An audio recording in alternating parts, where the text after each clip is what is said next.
Ladies and gentlemen, we are back with another high-level Pokemon Unite game.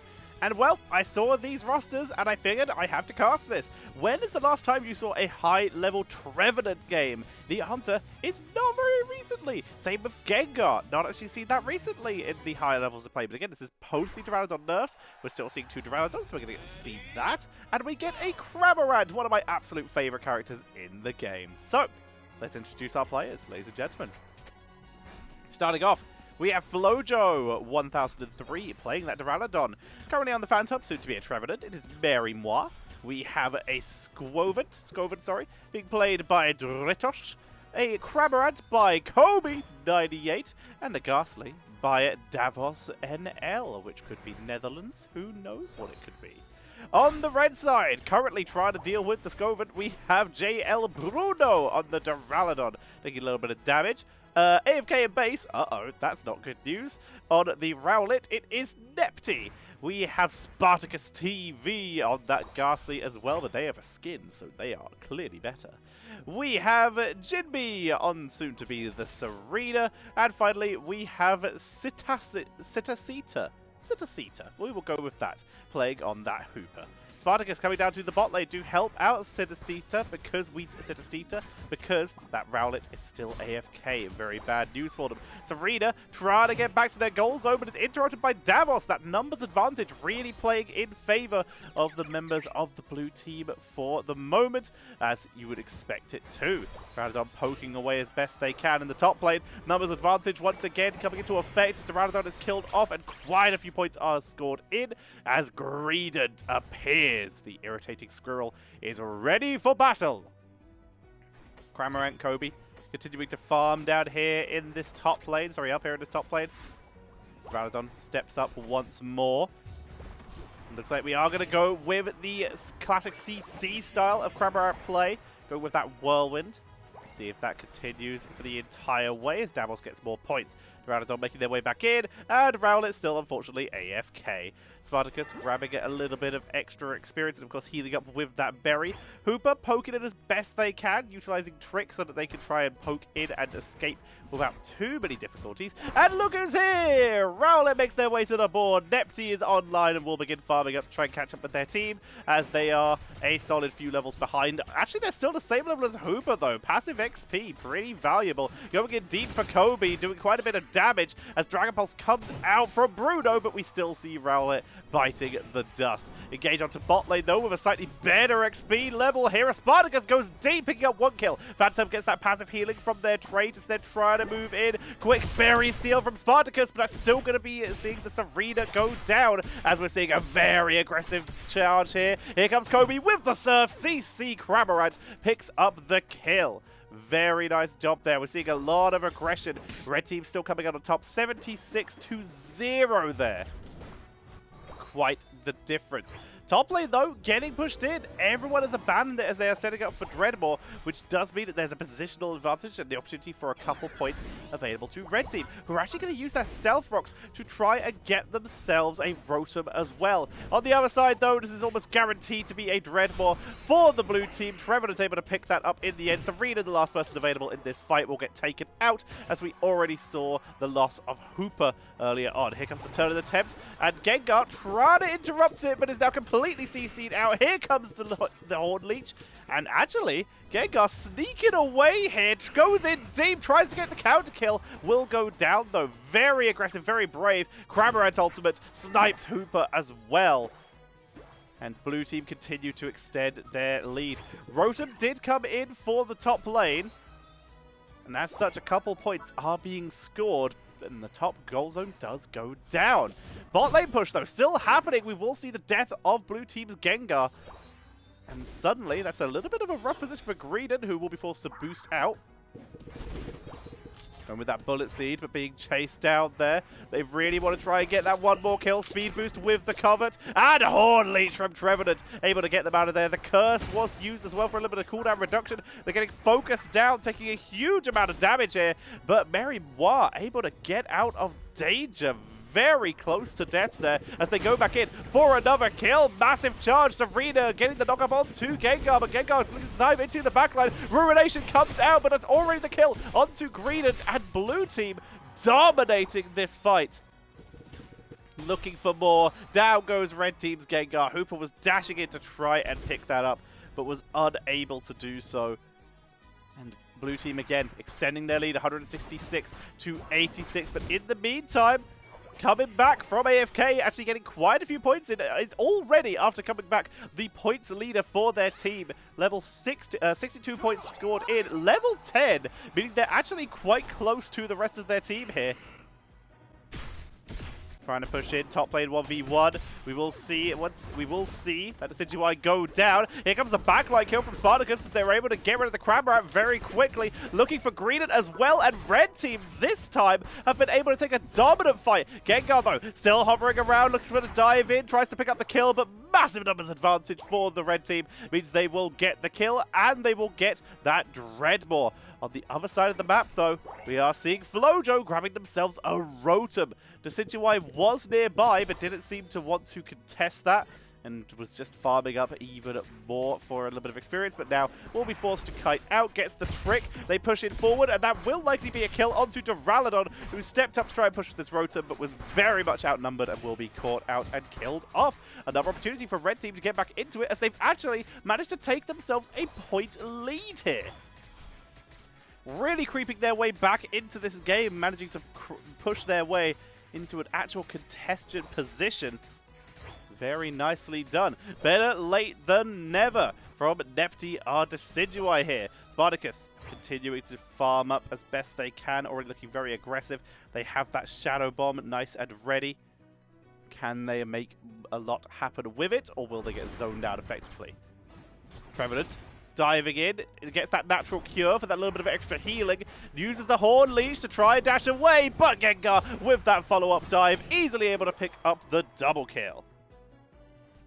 Very nicely done. It's going to be a port back to base. The rest of the team, though, pushing into that bot lane. Cramoran going to land in here for the defense. Now, you'll probably see some Unite moves being saved here in order to utilize them for Zapdos, which will be in a minute. Looks like red team may just be willing to give up this bottom lane, not push it any further. They are outnumbered. Two members are not here. Looks like we're just going to see Jinbe back away. Hooper still quite far forward, though, in a little bit of a risky position. They're trying to focus down Serena here. Serena dashing away with the help from the team and actually picking up some of those berries from the covert of the enemy Greedent here as we see the Dreadmore beginning to spawn. Dive from the backline. Gengar able to kill off the Serena, looking for more. Satis trying to stay alive, but Davol is dominating here. Spartacus, untouched though, is the only person left for red team in this fight. Takes out once again. The Cramoran darts away from the high damage to Duraludon. Even with that nerf, it's still a bit too much to deal with, but that was still a double kill from Spartacus, who is keeping their team in this game right now. 9 seconds until Zapdos spawns. This could be anyone's game at this point. Nepti looking to see if anyone is doing anything sneaky on Rotom, and they were, but they were unable to actually stop it. We'll get a lot of Aeos Orbs, though. It looks like we're going to see a team fight coming in here. Duraludon with the Ruination. Hooper already down, but the portal is there to allow Spartacus into the backline to try and take out Greedent. Here's the focus, trying to finish them off as the massive dive from Trevenant to split the team in two. Their Gengar Davil is not in position, though, but Trevenant doesn't need it. Picking up the kill there to set this fight in motion. Trevenant is going hard as they can onto Spartacus, as in the meantime, Davil finishes off the Zapdos in favor of blue team. Now, can they turn in? Because Marymoi is still trying to delay, trying to buy time, trying to kill off here as the team fight continues on the other side. No one's making it towards the turn-ins. No one's at the goal zones. Davil, focus down, sniped by Decidueye. Here comes potentially the only hope as Dritosch is going to dive in. We see the death of the Cramorant. All this leaves is Dritosch now, who needs to get this turn-in. There's 100 points at stake, but Zapdos has expired, so they've lost their big point opportunity here as red team running across the map for the turn-in. That's going to be a massive chunk of points for Nepti here. That's going to be the full 100. Goal zone is down. We will lose Spartacus to that fight, though, as Nepti and Bruno will begin to back away. And let's talk about Bruno, as Marymoi will be sniped down with that insane damage output. Even with the nerfs, Bruno is ready for battle. Enemy Duraludon is taken out as well. Another sneak towards the top lane. Dritosch could be the only hope for their team here. If they can get this turn in, it might be enough. Turning in with that shield from their buddy Barrier and the score shield. That's a 100-point turn in. That's enough to make the difference. 12 seconds left. No one's turning in from the side of red team. This might be the win. Dritosch may have secured it for their team. Here comes the delay as best they can. Portal's coming out, but it's too late. No one's there to score. That's going to be GG, and Dritosch with the greedent backdoor, able to secure the victory for the members of Purple Team. With a 3-point difference. The last second run, why you never give up in a game like this. No one was on the portal. No one could have blasted through the shield. And if they could have, they did not react in time. Dritosch utilizing the ult, knowing there was no one there just for that shield to guarantee the maximum possible chance of those points. And they secured the victory with it. Beautiful play. What a finish for this matchup. We love to see games like that.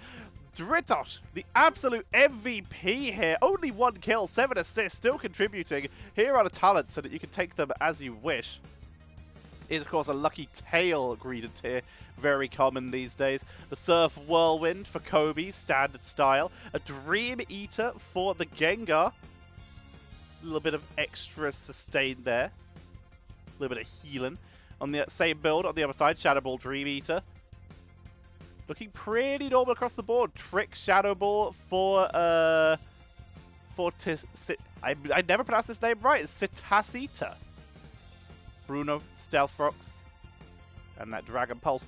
Flojo, though, interesting. We did mention it earlier, but they did not go for that Dragon Pulse. They actually differentiated from what a lot of people have been doing these days, and instead picked up the Flash Cannon, giving a little bit of extra long-range poke. This is potentially due to the fact that we did see a range decrease on the Duraludons with the recent patch, so this may be a way of making up for that. Interesting to see either way. We don't see that too often these days. But ladies and gentlemen, I hope you enjoyed this cast. I have been Tetcher. If you have requests for any Pokemon you want to see me cast, then please leave a comment below. Leave a like if you enjoyed this video. Follow me on Twitter @Tetcher. I am a caster for Blizzcon. A little bit about me. I say it in a lot of videos, but a little more details. I used to be a caster for Blizzard, doing work on HGC, the Heroes Global Championship Series, and was basically committed my life to that. I moved at their request so that I could keep working for them and keep doing that production. And the next year after I moved, without warning, they basically, well, in my case, it was with an hour warning before the public announcement, we were all told, every single member of HGC was told that our entire livelihood was cancelled and we were removed. I have been getting individual little bits of work ever since. I've been working for games like PUBG Mobile. I've done stuff for Asphalt. I've done a little bit of Apex and stuff like that. A little bit of Eternal Return Black Survival. Just anything I could get my hands on. But Pokemon Unite, I am committing to. I've cast BlizzCons, Dreamhack Summers, IEMs, everything I can. And right now, my dream is to cast Pokemon Unite at the professional level. So that's what I'm pursuing right now. That's why I am casting a game a day. I've cast at the top level, and after falling to rock bottom, thanks to Blizzard, I am now trying to get back up to the top. So if you believe in that journey, support me. Maybe check out these videos, share them with a friend, share the story. Make sure that you have a look at tweets around and like them, so maybe we can get noticed by Nintendo, by Tencent, by anyone who is working on this Unite Championship Series behind the scenes. Some of the talent they have working there are really, really cool. I watched the March Finals already. They look so fun to work with, and so that is my goal. So if you believe in that with me, drop a subscription, drop a follow on Twitter, and drop a like if you liked this video in particular. I have been Tetcher. Thank you so much for watching. Don't forget the name, and I will see you all next time.